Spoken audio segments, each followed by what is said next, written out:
সরকার যেন লুটপাটে ব্যস্ত ছিল, আর আমাদের যুব সমাজকে অপরাধের মধ্যে জড়াই দিয়েছিল, যাতে কেউ বিপ্লবী না হয়, কেউ যেন দেশপ্রেমিক না থাকে।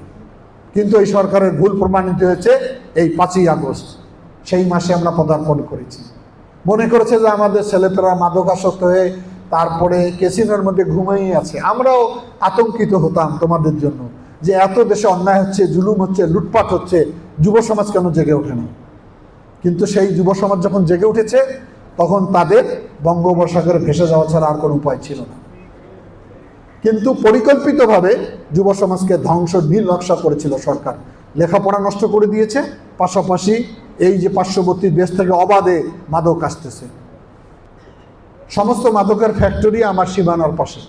এই যে জাতি কোথায় গিয়ে দাঁড়িয়েছি আমরা, এখান থেকে তোমাদের দৃষ্টিতে আমরা নতুন বাংলাদেশ করতে চাই।